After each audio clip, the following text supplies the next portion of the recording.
So hello and welcome back to Blaylane K12. So this is Ayushas and we are back again with some more set of questions for class 12 political science chapter first challenges of nation building. तो जैसा कि आप लोगों को पता है कि हम लोग एक पूरे एमसीक्यू सीरीज को कंटिन्यू करें जिसमें डिफरेंट सब्जेक्ट के एमसीक्यू को यहाँ पर डिस्कस किया जाता है और ना केवल एमसीक्यू को सॉल्व किया जाता है बल्कि उसके आसपास के जो भी टॉपिक हमारे एग्जाम पॉइंट ऑफ व्यू से इंपॉर्टेंट हो सकते हैं उनको भी यहाँ पर डिस्कस किया जाता है, उनको भी आपको समझाया जाता है, राइट। सो ये हम लोगों के सीरीज का नेक्स्ट वीडियो। इससे पहले हम लोगों ने कई सारे वीडियोस को अपलोड कर रखा है, जैसे हम लोगों ने कोल्ड वॉर कंप्लीट कर रखा है, इंडो बाइपोलैरिटी कंप्लीट कर रखा है, यूनाइटेड नेशन एंड ऑर्गेनाइजेशन उस चैप्टर को कंप्लीट कर रखा है। उसके बाद हम लोग पहुंचे हैं चैलेंजेस ऑफ नेशन बिल्डिंग पर और ये भी उस चैप्टर का थर्ड पार्ट है। इसका मतलब ये हुआ कि हम लोगों ने इस चैप्टर में पर्टिकुलरली अगर बात करें तो 2 वीडियोस अपलोड कर रखे हैं पहले। सो अगर आपने उन वीडियोस को नहीं देखा, उन चैप्टर्स को अभी तक नहीं डिस्कवर किया है तो प्लेलिस्ट सेक्शन में जाके उन वीडियोस को जरूर देखें एंड क्वेश्चंस को अटेम्प्ट करें। और हाँ, साथ ही साथ आप इन एमसीक्यूज के पीडीएफ को भी डाउनलोड कर सकते हो, उसके लिए ड्राइव लिंक दिया गया है। साथ ही साथ आप टेलीग्राम ग्रुप को ज्वाइन करके भी उन पीडीएफ्स को डाउनलोड कर सकते हैं, राइट। और मैं रिकमेंड करूंगा कि आप वीडियोस जरूर देखें क्योंकि वीडियोस में ना केवल उन एमसीक्यूज को डिस्कस किया जाता है बल्कि आसपास की चीजें भी बताई जा सकती है, राइट। तो एग्जाम में वहां से भी जो छोटे मोटे पॉइंट्स है उससे भी क्वेश्चन आ सकते हैं, तो इस कारण से आपको वीडियो जरूर देखना है। उसके बाद आप एमसीक्यू को दोबारा एक तरह से आप कह सकते हो रीअटेम्प्टिंग के लिए आप यूज कर सकते हो, ठीक है। चलिए स्टार्ट करते हैं आज के इस सेशन में। और आप लोगों को पैटर्न पता होगा कि हमारे पैटर्न किस प्रकार के कि इसमें 20 क्वेश्चंस होते हैं जिसको हम लोगों ने 3 लेवल में डिवाइड किया है, level 1, level 2 and level 3। Level first के जो क्वेश्चंस होते हैं वन लाइनर होते हैं और इजी होते हैं। धीरे धीरे लेवल बढ़ने के साथ टफनेस इंक्रीज करती हुई चली जाती है। जैसे रीजन वाले क्वेश्चंस भी इंक्लूड करते हैं हम लोग, कार्टून वाले क्वेश्चंस भी इंक्लूड करते हैं, राइट। एंड आपको क्या करना है कि अगर आप इस वीडियो के प्रीमियर होते समय जुड़े हुए तो आपको लाइव चैट में आंसर देना है और साथ ही साथ कमेंट बॉक्स में आंसर देना है। कमेंट बॉक्स में आंसर इसलिए देना है क्योंकि वहां पर फिर उसका इंप्रिंट रह जाता है, वहां पर चीजें रह जाती है, ठीक है। तो वापस में अगर चेक करने की बातें आएंगी तो मैं उसको चेक कर दूंगा, राइट, क्योंकि मैं पर्सनली उन कमेंट्स को देखता हूँ, राइट। एंड जो हमारे साथ इस लाइव चैट में नहीं जुड़े, बाद में रिकॉर्ड होने के बाद देख रहे हैं, सो उनके लिए जरूरी है कि आप लोग कमेंट बॉक्स में जरूर आंसर दें, ठीक है। सही और गलत वो अलग बात है, उसका एक्सप्लेनेशन मैं यहाँ पर वीडियोस में आपको दे ही रहा हूँ, ठीक है। लेकिन जैसे ही क्वेश्चन आए तो वीडियो पॉज करें एंड पहले खुद से अटेम्प्ट करें, ठीक है। तो अटेम्प्ट करना ज्यादा जरूरी, ठीक। चलिए फिर आगे बढ़ते हैं आज के इस सेशन में। दरअसल ये इस चैप्टर का थर्ड सेशन है तो हम लोगों ने 40 क्वेश्चंस को डिस्कस कर रखा है। तो आज जो हम लोग स्टार्ट करेंगे सो 41st क्वेश्चंस, राइट। तो इस सेशन का पहला सवाल 41st नंबर क्वेश्चन है आपके सामने कि सरदार पटेल फेस्ड की challenges of integration in which of the following state. मतलब सरदार पटेल को निम्नलिखित में से किस राज्य में एकीकरण की मुख्य चुनौतियों का सामना करना पड़ा। और आपके सामने ऑप्शंस अवेलेबल है, हैदराबाद, मुरादाबाद, जूनागढ़, हैदराबाद, सिकंदराबाद, जम्मू, हैदराबाद, जूनागढ़, कश्मीर या जम्मू, जूनागढ़, कश्मीर। तो आपको पता है कि सरदार पटेल जो स्वतंत्र भारत के पहले आप कह सकते हो होम मिनिस्टर, राइट, एंड साथ ही साथ जो पहले डेप्यूटी प्राइम मिनिस्टर थे, ठीक, डेप्यूटी प्राइम मिनिस्टर, तो इन्होंने बहुत बड़ा रोल प्ले किया था इंटीग्रेशन में, भारत के इंटीग्रेशन। भारत का जो आज नक्शा देख रहे हो आप, इतना बड़ा लैंड एरिया देख रहे हो, तो कहीं ना कहीं उनके पीछे सरदार पटेल की मेहनत थी। सरदार पटेल ने ही जो प्रिंसली स्टेट थे उनको इंडिया में इंटीग्रेट करने में एक बहुत महत्वपूर्ण भूमिका निभाई, की रोल प्ले किया था। तो आपसे ये प्रश्न पूछा जा रहा है कि किन जगहों पर सरदार पटेल को इंटीग्रेशन में दिक्कतों का सामना करना पड़ा था। मतलब कौन कौन से जगह ऐसे थे जहां पर वहां के जो रूलर्स हैं वो इस बात के लिए तैयार नहीं हो रहे थे कि भारत के साथ विलय होना चाहिए उनका, ठीक है। तो इसका सही जवाब होगा, आपने इस चैप्टर को पढ़ा होगा, मैंने भी लास्ट लेक्चर में या बहुत सारे अपने लेक्चर्स में इसके बारे में डिस्कस कर रखा है कि कहाँ कहाँ पे दिक्कतें आई थी। तो दरअसल दिक्कतें आई थी जूनागढ़ में, कश्मीर में और हैदराबाद। तो हमारा आंसर हो जाता है ऑप्शन सी, हैदराबाद, जूनागढ़ और कश्मीर। जो हैदराबाद के निजाम थे उन्होंने मना कर दिया था इंडिया को ज्वाइन करने से, हालांकि उसके बाद फिर इंडियन यूनियन के साथ उन्होंने स्टैंड स्टिल एग्रीमेंट पर साइन किया था 1 साल के लिए, बट वहां पर राजाकार्स वगैरह और उनके जो एट्रोसिटीज थे वो काफी बढ़ गए। फिर इंडिया ने अपनी आर्मी को भेजा था और उसको ऑपरेशन पोलो के अंतर्गत हैदराबाद को अपने अंदर मिला लिया। जूनागढ़ में फिर प्लेबिसाइट करवाया गया था, रेफरेंडम एक तरह से कह सकते हो कि वहां पर जनमत संग्रह करवा के लोगों से पूछा गया था कि आप किसके साथ जाना चाहते हो। एंड कश्मीर का था इशू आपको पता ही होगा, वहां के महाराजा हरि सिंह जी थे जो कि इंडिया के साथ ज्वाइन नहीं होना चाहते थे, ना ही पाकिस्तान के साथ ज्वाइन होना चाहते थे, वो फ्री रहना चाहते थे।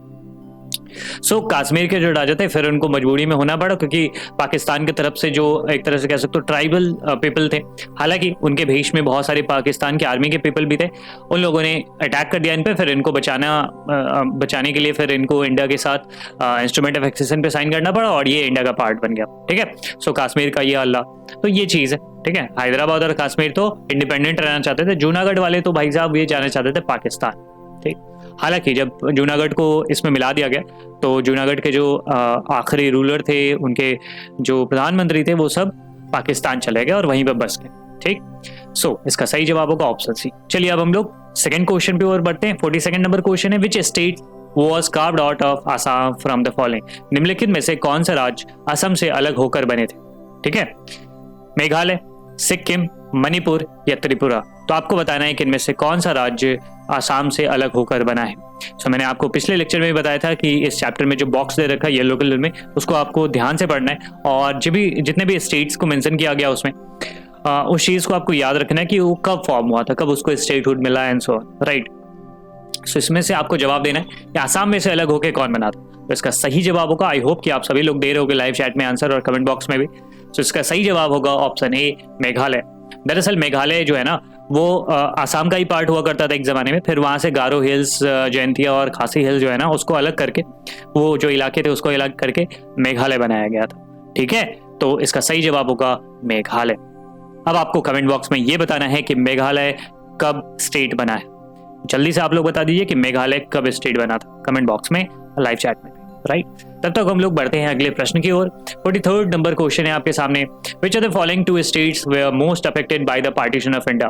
भारत के विभाजन से निम्नलिखित में से कौन से दो राज्य सबसे अधिक प्रभावित हुए थे? आपको पता है 1947 में इंडिया को तो आजादी मिली, लेकिन साथ ही साथ पार्टीशन भी झेलना पड़ा हम लोगों को। तो वो कौन से दो स्टेट थे या दो पार्ट थे इंडिया के जहां पर सबसे ज्यादा प्रॉब्लम हुई थी? Punjab and Sikkim, Punjab and Bengal, Kashmir and Bombay, Hyderabad and NWFP, north west frontier province.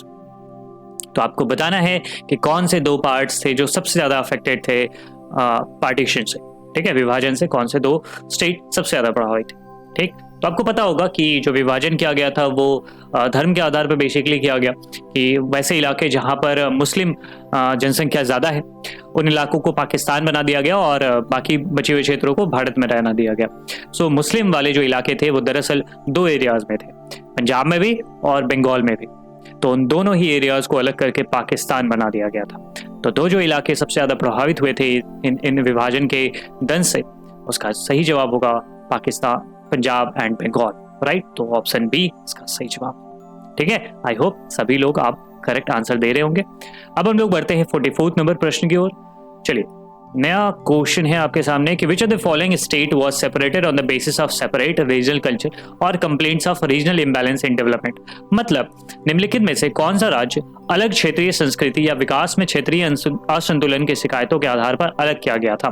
मतलब कौन सा स्टेट है ना जिसको इस कारण से बनाया गया कि वहां की संस्कृति अलग है, या फिर वो अपने पूर्ववर्ती राज्य में पूरी तरह से विकसित नहीं हो पा रहा है या उनका ठीक ढंग से विकास नहीं हो रहा है। तो इस कारण से आपके सामने ऑप्शन अवेलेबल है, महाराष्ट्र, आंध्र, झारखंड या हरियाणा। तो आपको जवाब देना है कि कौन से राज्य को इस आधार पर अलग किया गया।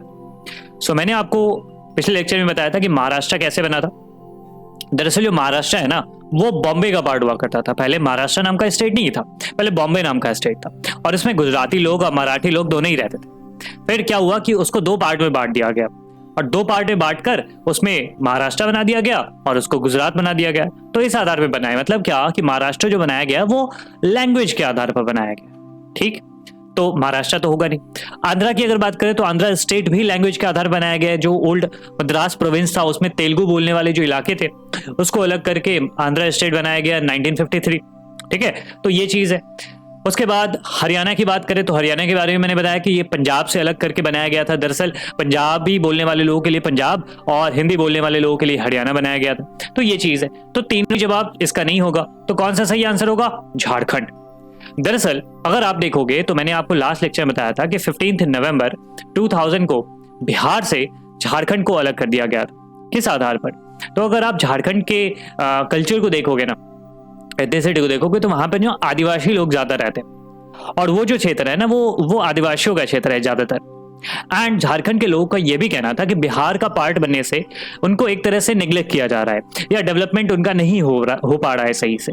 तो इन दो आधारों पे आप कह सकते हो कि एक तरह से उनकी उनकी जो एथनिसिटी है वो भी अलग थी, कल्चर भी अलग था, और दरअसल उनका विकास भी सही ढंग से नहीं हो पा रहा था। इस कारण से वो लंबे समय से मांग कर रहे थे अलग राज्य की, और फाइनली 15 नवंबर 2000 ईस्वी में उनको बिहार से अलग कर दिया गया था।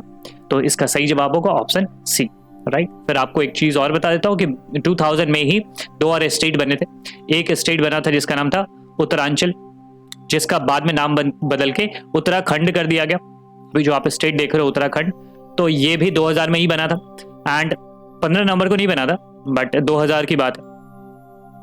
कुछ ही दिनों के आसपास में ही ये स्टेट्स बने थे। एंड दूसरा जो स्टेट बना था वो छत्तीसगढ़ था, ठीक है, छत्तीसगढ़, ठीक। तो ये चीज याद रखोगे कि उत्तराखंड या उत्तरांचल किस स्टेट से निकल के बना था? उत्तर प्रदेश, यूपी से। और छत्तीसगढ़ किस स्टेट से अलग करके? तो मध्य प्रदेश से अलग करके बनाया गया था, ठीक है। तो ये चीज आप याद रखोगे क्या, कि उत्तरांचल या उत्तराखंड यूपी से अलग करके बनाया गया, और छत्तीसगढ़ किससे बनाया गया? छत्तीसगढ़ एमपी से अलग करके बनाया गया था। और चाहे वो झारखंड हो, चाहे वो उत्तराखंड हो, चाहे वो छत्तीसगढ़ हो, तीनों ही स्टेट 2000 में ही एग्जिस्टेंस में आए थे, राइट। चलिए 45th नंबर क्वेश्चन की ओर हम लोग बढ़ते हैं। 45th नंबर क्वेश्चन है कि how many states and UTs are presently in India. बहुत ही बेसिक सवाल है, लेकिन आई होप कि आप सब लोग जवाब दे दोगे इसका, क्योंकि बहुत सारे लोगों को इसमें कंफ्यूजन होता है। तो मैंने इसलिए इंक्लूड कर दिया कि आप इसके बारे में, इस इंफॉर्मेशन के बारे में अपडेट रहो, आपको भी इसके बारे में जानकारी हो कि भारत में प्रेजेंटली कितने स्टेट और कितने यूनियन टेरिटरीज हैं। 29 states 7 UTs, 29 states 8 UTs, 28 states 7 UTs, और इज इट 28 स्टेट्स 8 यूटीज। तो आपको जवाब देना है कि भारत में करंटली कितने states and UTs. So I hope कि आप सभी लोग लाइव चैट में आंसर दे रहे होंगे। इसका सही जवाब होगा 28 स्टेट्स एंड 8 यूटीज। भारत में 28 राज्य और 8 यूनियन टेरिटरीज हैं, ठीक है। तो ये चीज है। रीजन की अगर बात करें तो कुछ डेवलपमेंट हुए हैं। 5 अगस्त 2019 को दरअसल जो एक तरह से कह सकते हो कि आर्टिकल 370 था ना, उसको एब्रोगेट किया गया था। 35A उसको भी एब्रोगेट किया गया था। सो उसके बाद फिर एक तरह से कह सकते हो कि जम्मू एंड कश्मीर का जो स्पेशल स्टेटस था उसको वापस ले लिया गया।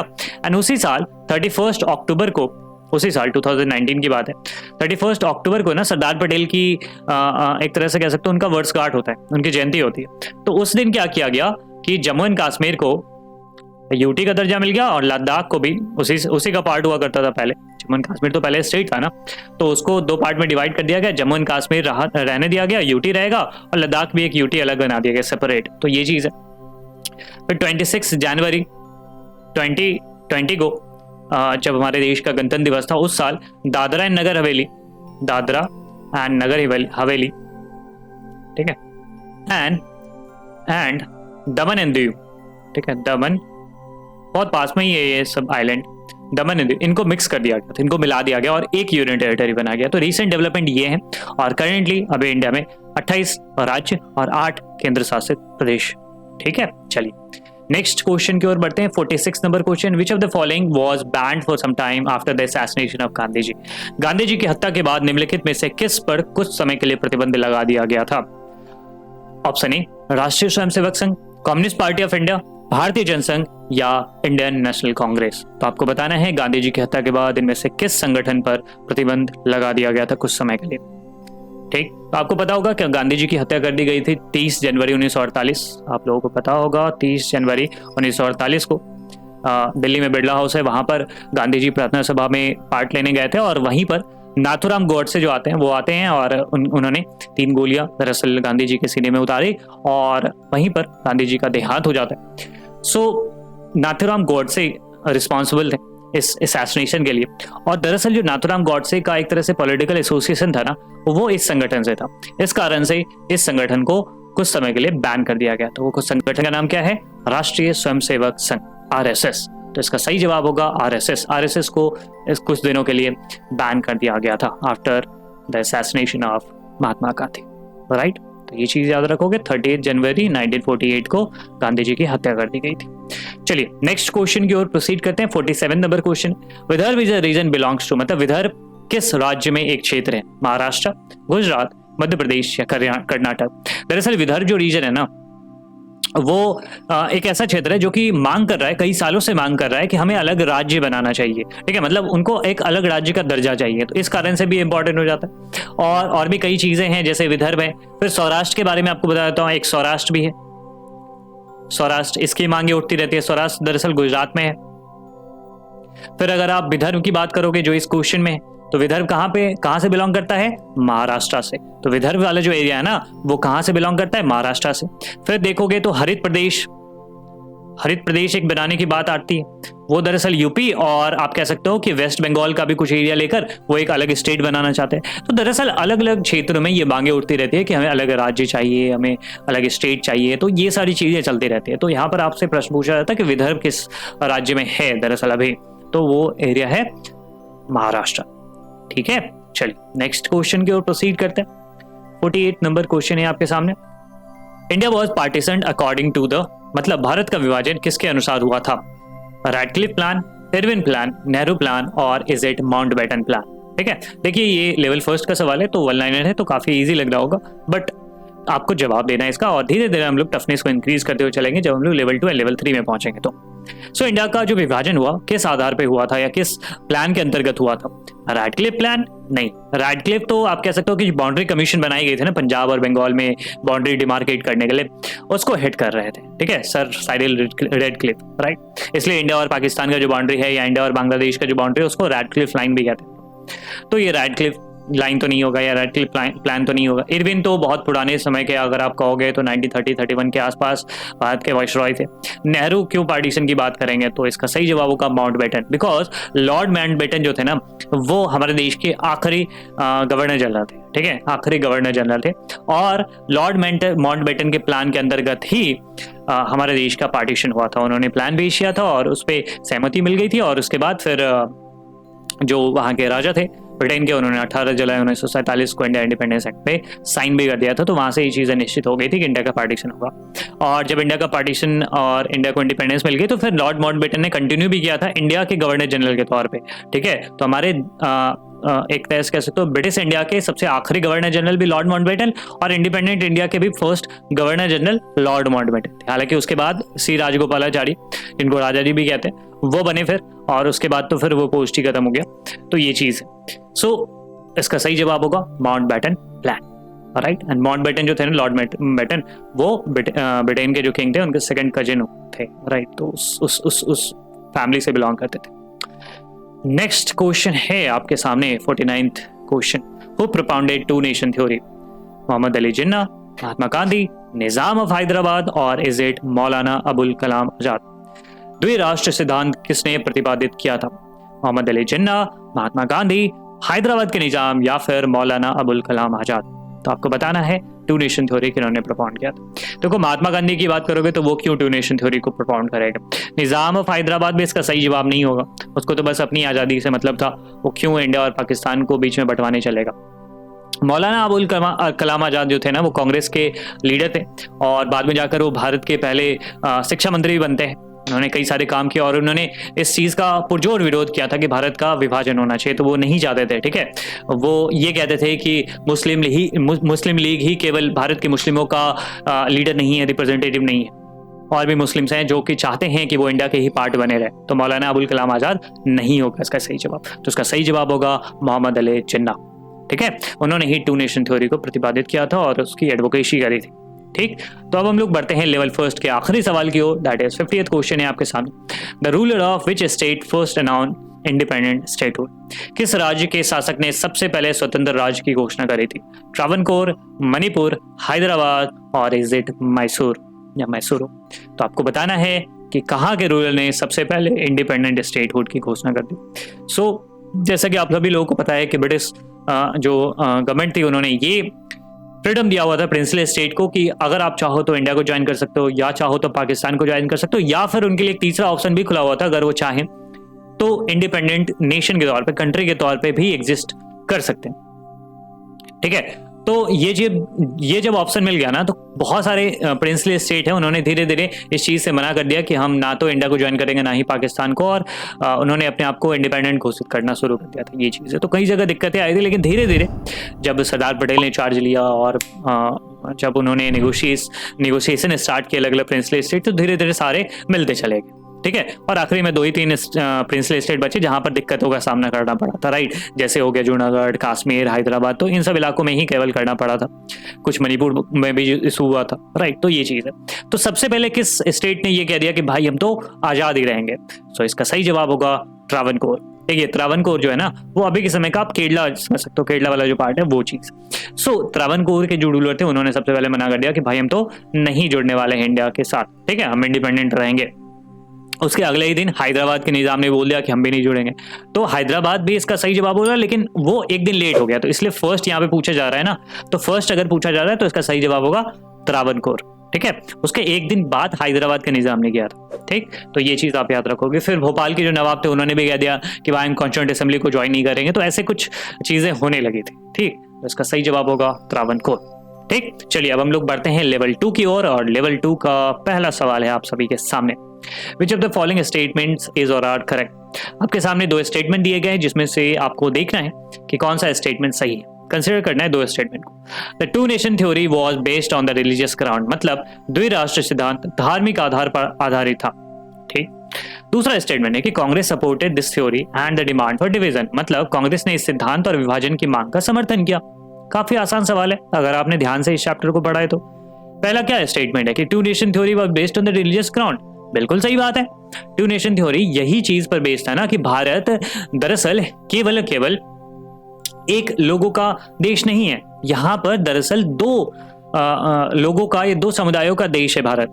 ब्रिटिश इंडिया की बात कर रहा हूँ, हिंदू और पाकिस्तान। इसलिए बातें निकल के आई कि भारत जो है ना उसमें हिंदू और मुस्लिम एक साथ नहीं रह सकते, तो मुस्लिमों के लिए एक अलग देश की मांग उठ गई, ठीक है। हालांकि ये चीजें एक ढंग से आप कह सकते हो सही नहीं, बिकॉज पार्टीशन होने के बाद भी भारत में 12% मुसलमान थे। बहुत बड़ी आबादी भारत में रहा करती थी मुसलमानों की, और आज भी पाकिस्तान में जितने मुस्लिम नहीं है उससे ज्यादा मुस्लिम तो भारत में रहते हैं। तो ये चीजें, हालांकि जो 2 नेशन थ्योरी है ना वो इसी आधार पर था कि भारत दरअसल 2 समुदायों का देश है और इनके लिए अलग अलग राष्ट्र होना चाहिए, ये ऐसा मानना था मुस्लिम लीग का, मोहम्मद अली जिन्ना का। तो पहला स्टेटमेंट बिल्कुल सही है।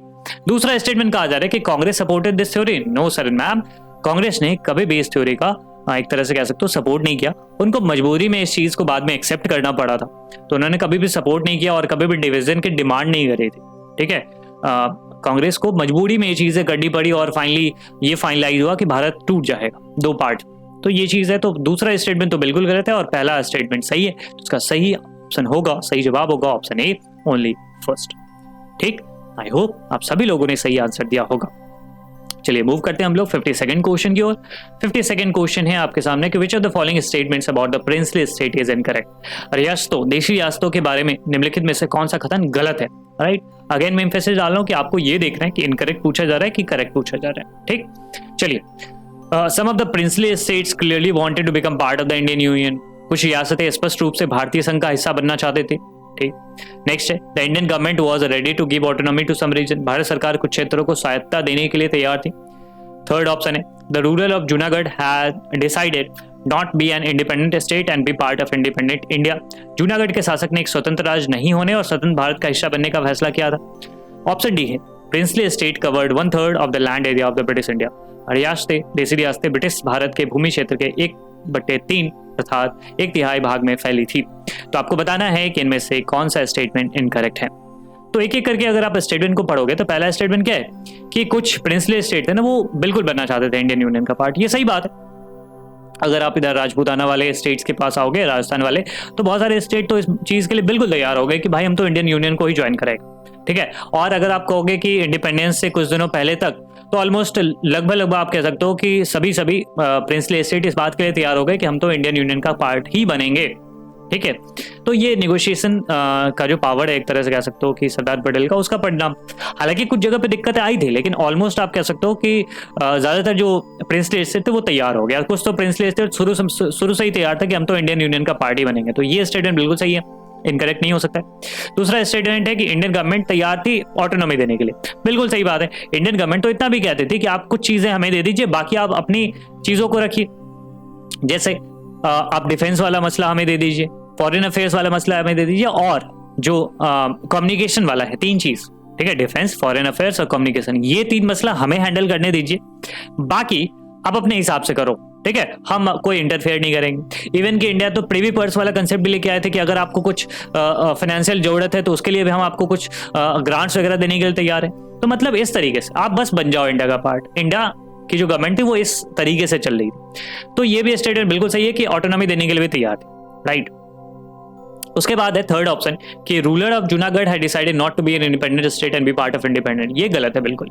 अभी मैंने आपको बताया था थोड़ी देर पहले कि जूनागढ़ के जो नवाब थे ना, वो इस चीज के लिए राजी नहीं थे। वो चाहते थे कि हम पाकिस्तान को ज्वाइन करें, तो वो पार्ट नहीं बनना चाहते थे इंडिपेंडेंट इंडिया के, ठीक है। तो इसका सही जवाब होगा ऑप्शन सी। डी ऑप्शन बिल्कुल करेक्ट है, मतलब कह सकते हो, क्योंकि 1/3 एरिया में ये प्रिंसली स्टेट का पूरा फैलाव था, ठीक है। तो इसका सही जवाब होगा ऑप्शन सी, बिकॉज हमसे इनकरेक्ट पूछा जा रहा है, ठीक। चलिए नेक्स्ट क्वेश्चन को प्रोसीड करते हैं। 53rd नंबर क्वेश्चन है आप सभी के सामने।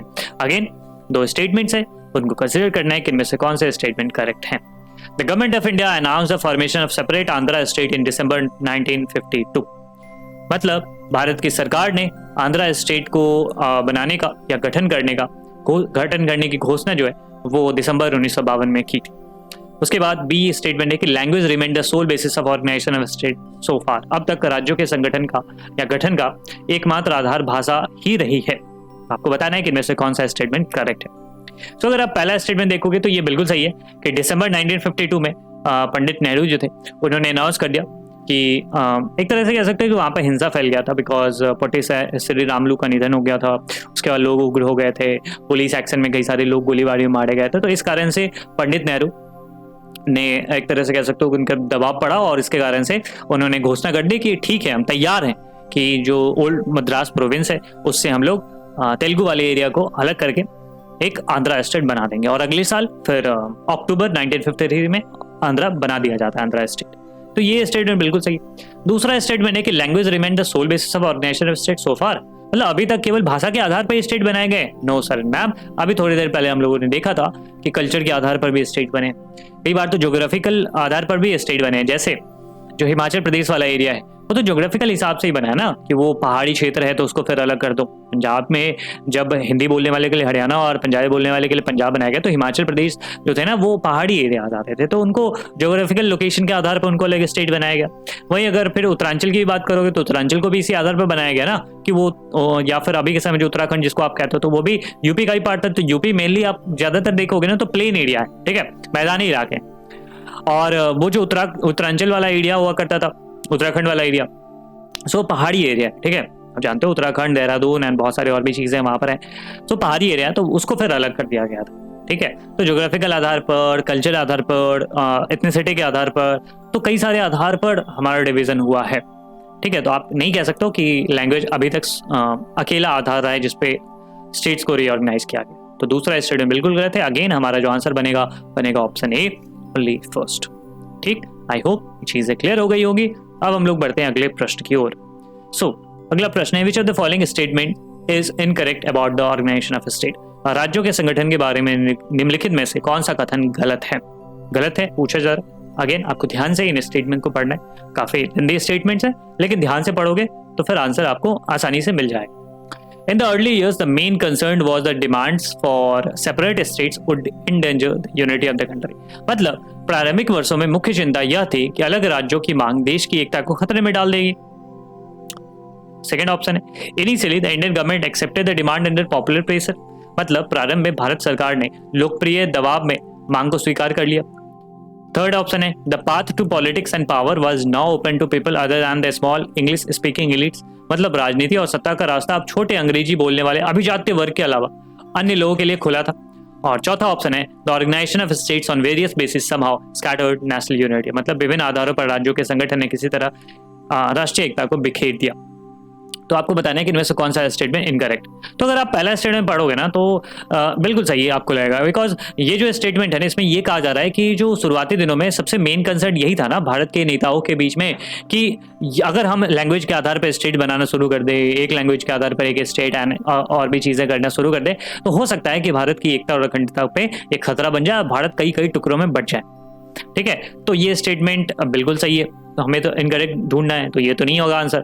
फिर दूसरा स्टेटमेंट है कि शुरुआती समय में इंडियन गवर्नमेंट ने एक्सेप्ट कर लिया था अंडर द पॉपुलर प्रेशर, मतलब एक्सेप्ट तो कर लिया लेकिन प्रेशर के कारण एक्सेप्ट कर रहा था। खुशी खुशी तो भारत की सरकार तो चाहती नहीं थी, उनको एक तरह से कह सकते हो कि पॉपुलर मूवमेंट चला, लोग उग्र हो गए थे, तो फिर उस कारण से उस दबाव में आकर सरकार को ये डिसाइड करना पड़ा या ये निर्णय लेना पड़ा कि हम स्टेट्स बना देंगे। तो ये भी स्टेटमेंट बिल्कुल सही है। उसके बाद है कि the path to politics and power was not open to people other than the small English speaking English, ये भी सही है कि शुरुआती दिनों में आप कह सकते हो कि जो एक तरह से अंग्रेजी वाला जो एलीट वर्ग था वही डोमिनेट किया करते थे, लेकिन अब जब भाषाई आधार पर स्टेट्स बनना शुरू हो गए तो उनके पास भी एक तरह से पावर शेयरिंग होने लगी, उनके साथ भी पावर शेयरिंग हुआ, उनकी डिमांड्स को भी सुना जाने लगा, उनकी चीज़ों को भी ध्यान से देखा जाने लगा, पॉलिटिक्स में उनका भी इन्वॉल्वमेंट हुआ। तो ये बिल्कुल सही है कि अब ना केवल सत्ता केवल अंग्रेजी बोलने वाले कुछ जो एलिट थे उनके पास नहीं रहेगी, बल्कि अलग अलग लैंग्वेज के बोलने वाले और उनका प्रतिनिधित्व करने वाले लोगों के पासों में पहुंची। ठीक है, तो ये चीज़ है, तो ये स्टेटमेंट बिल्कुल सही है। तो इसका सही जवाब होगा ऑप्शन डी। यहाँ पर क्या लिखा गया, the organisation of state on various basis somehow scattered national unity. No my dear friends, अभी तक के कई साल बीत गए ना, तो अभी तक के एक्सपीरियंस से हम लोगों को ये समझ में आ गया है कि जिस भी आधार पर हम लोगों ने स्टेट्स का डिवीजन किया, इससे हमारे देश की एकता और ज़्यादा बढ़ी है।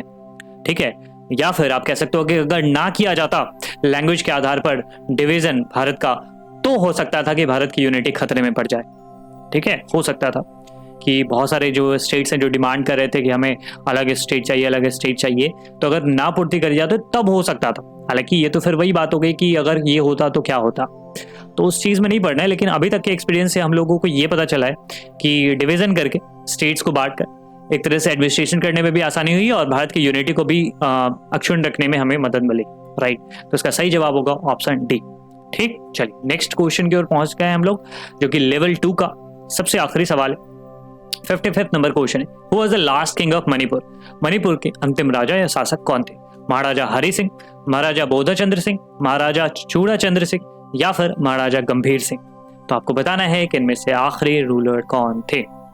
ठीक है, यहाँ पर आप तस्वीर में देख सकते हो, इस कार्टून में बैठे हुए हैं यहाँ पर राजा, और किस पे बैठे हुए हैं? जो उस राज्य की जनता है उसके ऊपर सवार है, और राजा के हाथ में क्या है? वही 3 चीज जो मैंने बताया था, defence, communication and foreign affairs.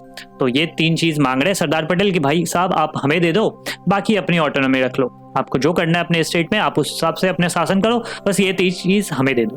जैसे कश्मीर के भी अगर बात सुनोगे ना, तो वहां पर भी आपको शुरुआती दिनों में यही किया गया था कि 3 चीज भारत सरकार ने ले लिया और बाकी चीजें कश्मीर के राजा को के ऊपर छोड़ दिया कि आप अपने हिसाब से डिसाइड करो, एडमिनिस्टर करो। राइट, तो यहाँ पर आपसे पूछा जा रहा है कि आखिरी किंग था मणिपुर के कौन थे? तो अभी मैंने आपको बताया कि जम्मू कश्मीर के थे महाराजा हरि सिंह। ठीक है, तो ये तो नहीं होगा। उसके बाद है महाराजा बोधाचंद्र सिंह, यही इसका सही जवाब होगा। और बता दूं आपको, महाराजा चूड़ाचंद और गंभीर सिंह दोनों ही मणिपुर के भी राजा रह चुके हैं। तो इसका सही जवाब होगा महाराजा बोधाचंद्र सिंह, क्योंकि आपसे पूछा जा रहा है कि अंतिम शासक कौन थे। ठीक, चलिए अब हम लोग बढ़ते हैं लेवल 3 की ओर, और आ चुका है आपके सामने जो असर्शन रीजन वाला प्रश्न होता है वो। ठीक है, चलिए पढ़ते हैं असर्शन क्या है। The central government appointed state reorganisation commission इन 1953। ठीक, सेंट्रल गवर्नमेंट ने स्टेट रिऑर्गेनाइजेशन कमीशन को 1953 में उसका गठन किया। रीजन कहा जा रहा है the formation of Andhra spurred the struggle for making of other states on linguistic lines in other parts of the country. मतलब आंध्र के गठन ने देश के अन्य हिस्सों में अन्य राज्यों को भाषाई आधार पर बनाने के लिए संघर्ष को गति दे दी। चलिए, तरीका क्या है? हम लोग क्या करते हैं, असर्शन रीजन अभी नहीं देखेंगे, हम लोग स्टेटमेंट फर्स्ट और स्टेटमेंट 2 करके पढ़ेंगे। तो अगर आप फर्स्ट स्टेटमेंट देखोगे, सेंट्रल गवर्नमेंट ने स्टेट रिऑर्गेनाइजेशन कमीशन को 1953 में बनाया था, बिल्कुल सही बात है। और मैंने इसके हेड का भी नाम आपको बता रखा है, क्या है इनका नाम? फजल अली, इसलिए इसको फजल अली कमीशन भी कहते हैं। ये बनाया गया था क्या 1953 में? बिल्कुल बनाया गया था, तो पहला स्टेटमेंट सही है। दूसरा स्टेटमेंट है कि जब आंध्रा का गठन हो गया, ठीक है, आंध्रा का गठन आप तरह कह सकते हो कि अक्टूबर 1953 में हो गया। उसके बाद अदर स्टेट्स में भी डिमांड उठने लगी कि भाई आपने आंध्रा को तो बना दिया, अब हमें भी बनाओ। ठीक है, अब हमें भी बनाओ। तो इस कारण से दूसरे स्टेट में, आंध्रा के गठन के बाद दूसरे स्टेट में भी जो भाषाई आधार पर राज्यों का गठन है, इस तरह के मांग की तेजी बढ़ गई। मतलब उन्होंने भी संघर्ष तेज कर दिया कि भाई अब तो आंध्र को बना दिया आपने, अब हमें भी चाहिए। ठीक है, उसको क्यों दिया आपने, अब हमें भी राज्य बना दो आप। तो ये चीज शुरू हो गई। तो ये भी स्टेटमेंट बिल्कुल सही है। ठीक है, तो अगर दोनों स्टेटमेंट सही है तो सी और डी तो ऑप्शन होगा नहीं आंसर, क्योंकि इसमें बताया जा रहा है कि एक में की असर्शन इनकरेक्ट है और एक में बताया रीजन इनकरेक्ट है। यहाँ तो दोनों ही सही है। अब आपको देखना है कि क्या जो रीजन है उसके ऊपर असर्शन लाई करता है। ऑलराइट, मतलब क्या हुआ कि रीजन सही कारण बता रहा है असर्शन का। तो अगर आप ध्यान से पढ़ोगे, central government appointed state union commission 1953 all because कि जो फॉर्मेशन ऑफ आंध्र स्टेट था ना, उसने स्पोक कर दिया स्ट्रगल को of struggle for making of other state on linguistic lines in other parts of country. मतलब क्या हुआ कि सेंट्रल गवर्नमेंट ने स्टेट यूनियन कमीशन को क्यों बनाया? क्या इसलिए बनाया कि आंध्र स्टेट को बनने के बाद अदर स्टेट्स में भी डिमांड उठने लगी थी कि हमें भी भाषा के आधार पर बना दो? बिल्कुल। दरअसल जब आंध्र स्टेट बना दिया गया था शुरुआत में, हालांकि आंध्र स्टेट बनाने का कोई विचार नहीं था भारतीय सरकार का, लेकिन जो पोट्टी श्रीरामुलु का जो एक तरह से आमरण अनशन था और 56 दिनों के बाद उनका निधन जो हो जाता है, जिस कारण से फिर लोग उग्र हो जाते हैं और उसके कारण से भारतीय सरकार को इस चीज का डिसीजन लेना पड़ता है कि हाँ हम तैयार हैं। तो वो चीज तो हो गई। दिसंबर 1952 में प्राइम मिनिस्टर नेहरू जी ने डिसाइड मतलब अनाउंस कर दिया और फिर अक्टूबर 1953 में हो भी गया। तो उसके बाद फिर दूसरे स्टेट भी मांग करना शुरू कर देते हैं कि हमें भी चाहिए, हमें भी स्टेट चाहिए। उसके कारण से एक तरह से आप कह सकते हो कि सरकार ने स्टेट यूनियन कमीशन बनाया था। और अगर आप रीजन देखोगे तो यही तो कहा जा रहा है आपसे, स्टेट यूनियन कमीशन क्यों बना? ऑल बिकॉज कि अलग अलग जगहों पे ये संघर्ष तेज हो चुके थे। ठीक है, तो अगर रीजन करेक्ट एक्सप्लेनेशन दे रहा है तो आपका सही जवाब होगा ऑप्शन ए कि assertion and reason both are correct and reason is the correct explanation of the assertion. I hope ये चीजें आपको समझ में आ गई होंगी। नेक्स्ट क्वेश्चन को प्रोसीड करते हैं। 57th नंबर क्वेश्चन है कि there was no single belt of Muslim majority areas in British India. मतलब ब्रिटिश भारत में कोई एक भी इलाका ऐसा नहीं था जहां मुस्लिम बहुसंख्यक हो। एंड रीजन कहा जा रहा है कि there were 2 areas of concentration, one in the west and one in the east. मतलब ऐसे 2 इलाके थे जहां मुस्लिमों की आबादी अधिक थी, एक इलाका पूर्व में था और एक इलाका पश्चिम में। देखिए पहला स्टेटमेंट, अब हम लोग अगेन असर्शन रीजन को भूल जाते हैं और स्टेटमेंट 1 स्टेटमेंट 2 पढ़ते हैं। यहां कट कर देना, आंसर आ गया यहाँ पर। ठीक है, सो क्या है पहला स्टेटमेंट कि there was no single belt of Muslim majority area in British India. बिल्कुल सही बात है कि ऐसा एक सिंगल बेल्ट नहीं था, ऐसे 2 बेल्ट थे एक्चुअली में। ठीक है, जहां पर मुस्लिमों की बहुसंख्यक आबादी थी, वो इधर भी था और मतलब पंजाब वाले इलाके में और इधर बंगाल वाले इलाके में भी था, ईस्ट बंगाल वाले इलाके। तो कोई एक सिंगल बेल्ट नहीं था मुस्लिम मेजॉरिटी एरिया। ठीक है, तो ये स्टेटमेंट बिल्कुल सही है। दूसरा स्टेटमेंट है कि 2 एरिया ऑफ कंसंट्रेशन था, एक वेस्ट में और एक ईस्ट में। तो ये भी सही है, बिल्कुल सही बात है। इसके कारण से आप कह सकते हो कि पाकिस्तान 2 पार्ट में रहा था कई सालों तक। बाद में 1971 में वो ईस्ट वाला जो पार्ट है वो आजाद होकर बांग्लादेश बन जाता है। तो पाकिस्तान 2 पार्ट में था ना, एक वेस्ट पाकिस्तान और ईस्ट पाकिस्तान। हालांकि पूरा एक कलेक्टिवली पाकिस्तान ही था, बट उसके 2 पार्ट या 2 एरियाज थे। ठीक है, तो ये चीज है। सो स्टेटमेंट 2 भी सही है, तो सी और डी तो होगा नहीं आंसर। अब ए और बी देखते हैं कि क्या यहाँ पर कोई सिंगल बेल्ट नहीं था मुस्लिम मेजॉरिटी एरिया का, because there was 2 areas of concentration in the west and 1 in the east. बिल्कुल सही बात है। मतलब क्या हुआ कि अगर आप देखोगे ध्यान से तो रीजन पे ही लाई कर रहा है असर्शन। ठीक है, तभी ना आप कहोगे कि कोई सिंगल बेल्ट नहीं था, यहाँ पर 2 बेल्ट थे, एक था वेस्ट में और एक था ईस्ट में।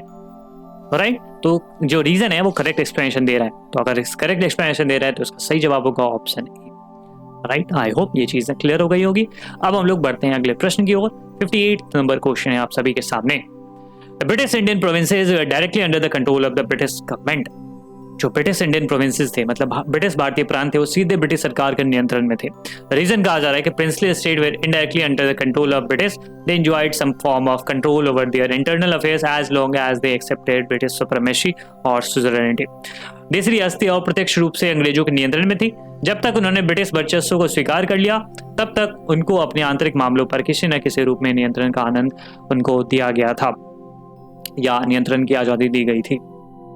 तो आपको बताना है कि असर्शन रीजन में से क्या करेक्ट है, क्या इनकरेक्ट है। अगर दोनों करेक्ट है तो फिर क्या सही एक्सप्रेशन दे रहा है कि नहीं रीजन ये चीज। तो हम लोग एक एक करके पढ़ते हैं कि British Indian provinces were directly under the control of British government. सही बात है। 2 प्रकार के एरियाज होते थे, एक होता था ब्रिटिश इंडियन प्रोविंस और एक होता था princely state. British Indian province जो होता था ना, वो डायरेक्टली कंट्रोल होता था और प्रिंसली स्टेट जो होते थे वो इनडायरेक्टली कंट्रोल होते थे बाय द ब्रिटिशर्स। तो ये स्टेटमेंट बिल्कुल सही है। दूसरा स्टेटमेंट है कि princely state way indirectly under the control of British. सही है, और वो अपने इंटरनल अफेयर्स को मैनेज करने में उनको एक तरह से कह सकते हो कि ऑटोनॉमी थी। बिल्कुल सही बात है। जब तक आप ब्रिटिश सुप्रीमेसी को स्वीकार करते हो, मतलब ब्रिटिश आधिपत्य को स्वीकार करके रखे हुए हो, तो आप अपने इंटरनल अफेयर्स को खुद से मैनेज कर सकते हो। फॉर एग्जाम्पल के लिए हैदराबाद का निजाम है, तो उसने ब्रिटिश सुवेरेनिटी को स्वीकार कर रखा है, तो उसको रहने दिया गया कि भाई तुम रहो और अपने इंटरनल मैटर्स को खुद से देखो। ठीक है, लेकिन हो आप हमारे ही अंदर में, भले इनडायरेक्टली। ठीक है, तो ये भी रीजन वाला जो स्टेटमेंट है ये भी सही।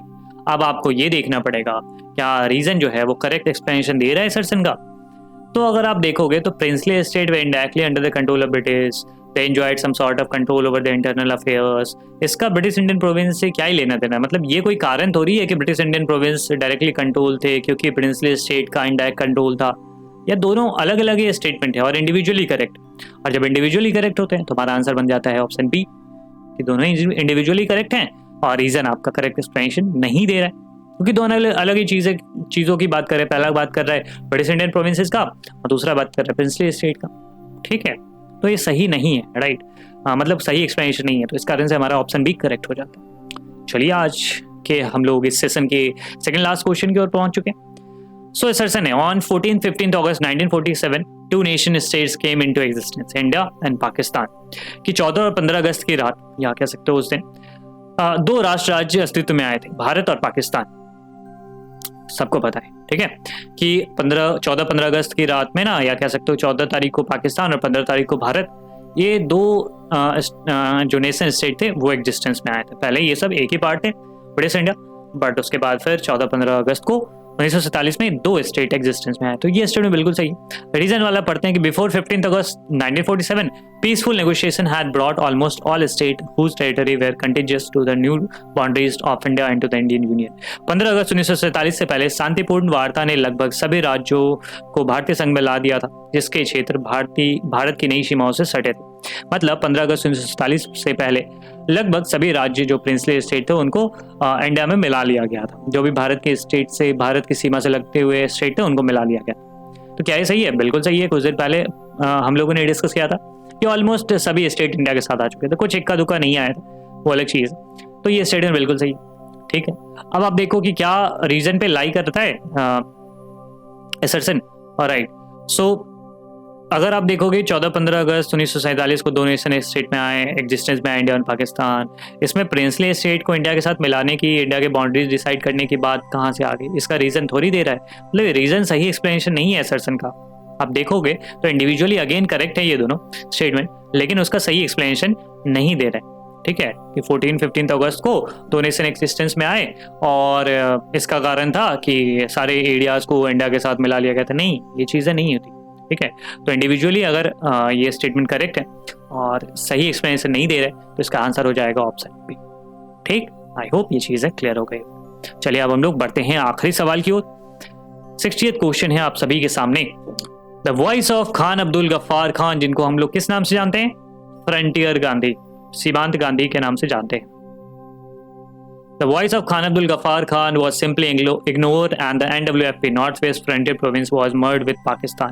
कि मतलब खान अब्दुल गफ्फार खान की आवाज़ को नज़रअंदाज कर दिया गया और NWFP को पाकिस्तान में मिला दिया गया। तो जैसा कि आप सभी को पता है कि खान अब्दुल गफ्फार खान एक सच्चे राष्ट्रभक्त, राष्ट्रवादी व्यक्ति, वो चाहते थे कि ये ऐसा ना हो, भारत और पाकिस्तान का जो विभाजन है वो ना हो। NWFP एरिया जो था, नॉर्थ वेस्ट फ्रंटियर प्रोविंस, उसके एक कद्दावर नेता थे, ठीक है।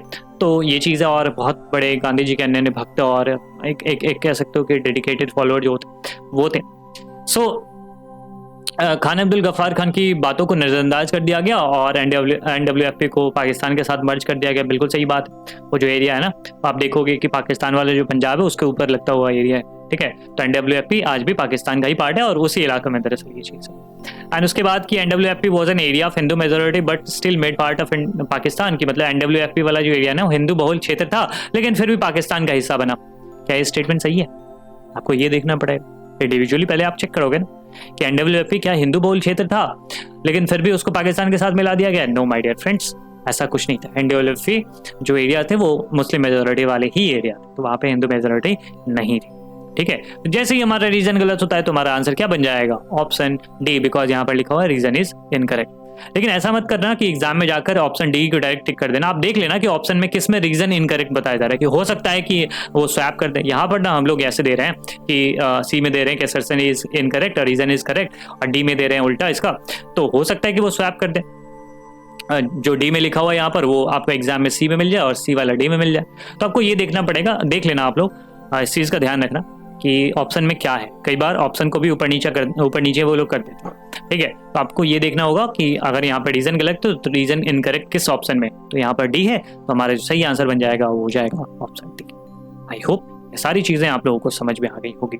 अगेन वही सारी चीज़ें कि अगर आपको इन MCQs के PDF चाहिए तो आप डिस्क्रिप्शन में दिए गए ड्राइव लिंक से डायरेक्टली ज्वाइन कर सकते हो, डाउनलोड कर सकते हो, या फिर आप हमारे टेलीग्राम ग्रुप को ज्वाइन कर सकते हो जिसका लिंक आपके स्क्रीन पर तो शो ही हो रहा है, साथ ही साथ डिस्क्रिप्शन में भी लिंक दिया गया है, तो आप वहाँ से टेलीग्राम ग्रुप को ज्वाइन कर सकते हो। तो वहाँ पर बहुत सारी और भी चीज़ें मिल जाएंगी, सारे मटेरियल्स एक जगह मिल जाएंगे, एंड डाउट अगर कुछ पूछना हो तो वहाँ तक आप हमसे पहुँचा सकते हो। वहाँ जो पीयर्स हैं आपके वो डाउट डिस्कशन करते रहते हैं, बहुत सारी और भी हेल्दी एक्टिविटीज़ वहाँ पर होती रहती है। एंड आप हमारे साथ इंस्टाग्राम पर भी और साथ ही साथ टेलीग्राम और साथ ही साथ आप जो एक डाउट का फॉर्म है उससे भी जुड़ सकते हो। अगर आपको कोई प्रॉब्लम हो रही है और टेलीग्राम इंस्टाग्राम वगैरह आप यूज़ नहीं करते हो तो डाउट का फॉर्म दिया गया है गूगल फॉर्म है, उसको भरकर आप हम तक अपने डाउट्स को पहुंचा सकते हो। और अगर आपको ये कंटेंट ये सीरीज पसंद आ रही है तो इसको लाइक, सब्सक्राइब एंड अपने दोस्तों के साथ जरूर शेयर करें। मिलते हैं अगले लेसन में, तब तक अपना बहुत ख्याल रखिए। Stay learning, stay curious. Thank you so much.